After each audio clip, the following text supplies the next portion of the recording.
Hello everyone. आज हम लोग सीखने जा रहे हैं law of conservation of energy. तो ये क्या होता है इसको पहले समझ लिया जाए। Law of conservation of energy क्या कहता है? Energy can neither be created nor be destroyed. इसका अर्थ ये हुआ कि एनर्जी को ना ही हम लोग क्रिएट कर सकते हैं और ना ही इसको डिस्ट्रॉय कर सकते हैं, यानी कि नष्ट कर सकते हैं। It can be converted from one form to another.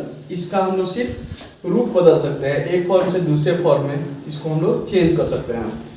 Thus the total energy of the universe remains constant. It means जो यूनिवर्स का टोटल एनर्जी क्या है वो कांस्टेंट है। क्यों कांस्टेंट है? क्योंकि अगर एनर्जी को हम क्रिएट कर ही नहीं सकते हैं और डिस्ट्रॉय भी नहीं कर सकते हैं, तो जो एनर्जी पहले से मौजूद होगा वही तो रिमेन रहेगा, वही तो कांस्टेंट रहेगा। उसको हम लोग चेंज नहीं कर सकते हैं और ना ही डिस्ट्रॉय कर सकते हैं। जैसे कि मान लेते हैं लाइट हम लोग जलाते हैं तो इलेक्ट्रिकल एनर्जी को हम लोग कन्वर्ट करते हैं उसमें लाइट एनर्जी में और हीट एनर्जी में। ठीक वैसे ही दूसरे तरह का भी जो एनर्जी होता है, जैसे कि मान लेते हैं आयरन करते हैं तो हम लोग इलेक्ट्रिकल एनर्जी को कन्वर्ट करते हैं हीट एनर्जी में। इसका मतलब हम लोग क्या करते हैं, एनर्जी को एक फॉर्म से दूसरे फॉर्म में चेंज कर सकते हैं, उसको क्रिएट नहीं कर सकते हैं, डिस्ट्रॉय भी नहीं कर सकते हैं। इसको हम लोग प्रूव भी कर सकते हैं मैथमेटिकली। तो अब हम लोग इसका प्रूफ देख लेते हैं कि इसको मैथमेटिकली कैसे प्रूव करते हैं, यानी कि verification of law of conservation of energy. इसको फ्री फॉल के द्वारा हम लोग प्रूव कर सकते हैं। चलिए, प्रूफ ऑफ और verification of law of conservation of energy के लिए हम लोग क्या करते हैं, इसमें हम लोग किसी ऑब्जेक्ट को मान लेते हैं कुछ हाइट पे है, उसको हम लोग फ्री फॉल कराते हैं। फ्री फॉल जैसे मान लेते हैं कोई ऑब्जेक्ट है सर्टेन हाइट पे है, यहाँ पे किसी हाइट पे है कोई ऑब्जेक्ट, इस पॉइंट को मान लेते हैं ये ए पॉइंट पे है। यहाँ से जब फ्री फॉल कराएंगे कुछ टाइम के बाद ऑब्जेक्ट इस पोजीशन पर बी पोजीशन पर आ जाएगा। इसको हम लोग लिखते हैं पॉइंट बी पे, और थोड़ा देर के बाद जो ऑब्जेक्ट फिर फॉल करते हुए ग्राउंड को टच करेगा, ग्राउंड को टच करेगा, मान लेते हैं ये पॉइंट क्या है, सी है। तो हमको देखना होगा क्या कि पॉइंट ए पर टोटल एनर्जी कितना है, पॉइंट बी पर कितना है और पॉइंट सी पर टोटल एनर्जी कितना है। तो सबसे पहले हम लोग टोटल एनर्जी पॉइंट ए पर निकालते हैं। मान लेते हैं ऑब्जेक्ट का इनिशियल वेलोसिटी जो u होगा वो तो 0 मीटर पर सेकंड होगा। इनिशियली ऑब्जेक्ट किसमें है, रेस्ट में है। कुछ टाइम के बाद इसका वेलोसिटी यहाँ पे क्या हो जाता है, v हो जा रहा है, जिसका वैल्यू हम लोग को पता नहीं है, उसको हम लोग फाइंड कर सकते हैं। और लास्ट में यहाँ पे आके ऑब्जेक्ट रेस्ट में हो जाता है, यानी कि फाइनल वेलोसिटी वहाँ पे 0 हो जाएगा। ठीक है, तो टोटल एनर्जी एट ए, किस पॉइंट पे हम लोग टोटल एनर्जी निकाल रहे हैं, पॉइंट ए पे। तो ये कुछ सर्टेन हाइट पे ऑब्जेक्ट है, मान लेते हैं ये हाइट कितना है, तो h हाइट पे है, h हाइट पे है। ठीक है, यहाँ से फॉल होके नीचे आया तो ये मान लेते हैं ये height total x distance travel किया यहाँ से यहाँ तक, तो जो रिमेनिंग डिस्टेंस होगा वो h माइनस एक्स हो जाएगा। ये जो डिस्प्लेसमेंट हुआ यहाँ से यहाँ तक x हुआ, और यहाँ से लेकर यहाँ तक का जो डिस्प्लेसमेंट होगा वो h माइनस एक्स होगा, क्योंकि टोटल डिस्प्लेसमेंट h है। दोनों को ऐड करेंगे x और x plus h minus x, तो x से x कैंसिल हो जाएगा, h आ जाएगा टोटल हाइट। ठीक है, तो total energy eight point A हम लोग क्या लिखेंगे, potential energy plus kinetic energy. Total energy इसमें दो टाइप का एनर्जी लिखेंगे, एक पोटेंशियल दूसरा काइनेटिक। इस ऑब्जेक्ट में पोटेंशियल एनर्जी किसमें होता है, तो जो ऑब्जेक्ट पोजीशन के जो किसी ऑब्जेक्ट के अंदर पोजीशन के कारण एनर्जी होता है या उसके शेप के कारण जो एनर्जी होता है उसको कहते हैं पोटेंशियल एनर्जी, और ऑब्जेक्ट मोशन में है उसके कारण जो एनर्जी होता है उसको कहते हैं काइनेटिक एनर्जी। तो total energy eight point A निकालेंगे, इसको लिखेंगे potential energy plus kinetic energy. तो पोटेंशियल एनर्जी क्या होगा, तो पोटेंशियल एनर्जी का फॉर्मूला लिखेंगे mgh, काइनेटिक एनर्जी के लिए हाफ mv स्क्वायर। तो यहां से mgh का mgh रह गया हाफ m, v का वैल्यू यहाँ पे 0 है क्योंकि पॉइंट ए पे ऑब्जेक्ट रेस्ट में है, तो इसका इनिशियल वेलोसिटी u भी 0 होगा और फाइनल वेलोसिटी v भी 0 होगा, इसीलिए v के जगह पर हम लोग 0 पुट करेंगे, तो आंसर आ जाएगा इसका mgh। ठीक है, अब टोटल एनर्जी एट b निकालेंगे हम लोग। यहाँ पे फॉर्मूला तो वही लगेगा Ep प्लस E के, potential energy plus kinetic energy.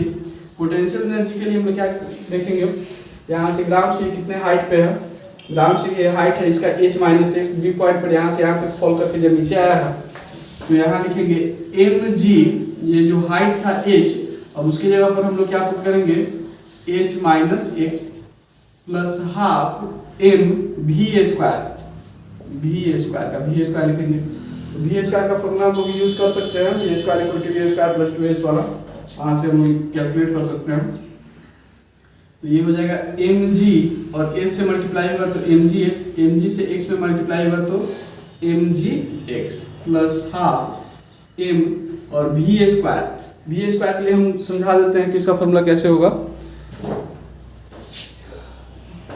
v square is equal to होता है u स्क्वायर प्लस 2gh,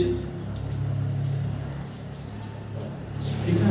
तो v square equal to u का वैल्यू 0 है इनिशियल वेलोसिटी, प्लस 2g और h यहाँ से लेकर यहाँ तक का हाइट x है, यानी कि v स्क्वायर का वैल्यू आ जाएगा 2gx। ये जो v स्क्वायर का वैल्यू यहाँ पे 2gx आया उसको पुट कर देंगे, v स्क्वायर का वैल्यू कितना आया 2gx, यहाँ मल्टीप्लाई में 2gx, 2 से 2 कैंसिल हो गया तो इसमें से बच गया क्या, जो बच गया है उसको लिख देंगे। तो ये आ जाएगा mgh minus mgx plus mgx और mgx प्लस और माइनस में है, एक दूसरे को कैंसिल कर देगा तो सिर्फ बचेगा वहाँ पे mgh, तो mgh आया। तो हम लोग देखते हैं क्या कि टोटल एनर्जी पॉइंट A पर mgh था और टोटल एनर्जी पॉइंट B पर भी आया mgh। अब बच गया पॉइंट C पर, वहाँ पे भी टोटल एनर्जी mgh ही आना चाहिए, तब हम लोग कह सकते हैं कि law of energy, conservation of energy यहाँ पे फॉलो हो रहा है। अब निकालना है last third point, total energy at C point के लिए टोटल एनर्जी हम लोग कैलकुलेट करेंगे। इसके लिए पोटेंशियल एनर्जी और प्लस काइनेटिक एनर्जी कर देंगे। पोटेंशियल एनर्जी का फॉर्मूला mgh होता है, लेकिन ग्राउंड के पास जब C पर आ जाएगा तो उस समय h का वैल्यू 0 होगा, इसलिए mg इंटू 0 लिख देंगे।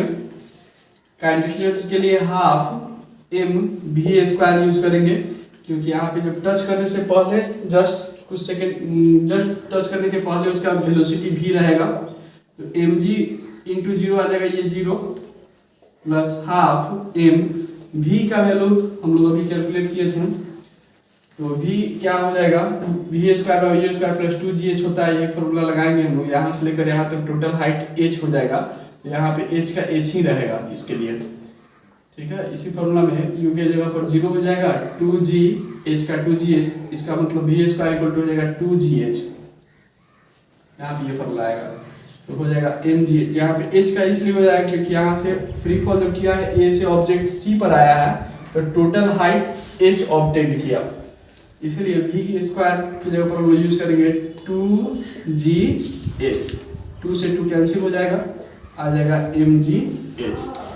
It means that is total energy at A is equal to total energy at B equal to total energy at C, यानी तीनों पॉइंट पर टोटल एनर्जी इक्वल है। Therefore, this verifies the law of conservation of energy. तो इसी के साथ law of conservation of energy verify हो गया। अगर इस वीडियो में कोई डाउट आपको होगा तो कमेंट करके आप लोग बता दीजिएगा, उसका हम कोशिश करेंगे आंसर करने का। Thank you.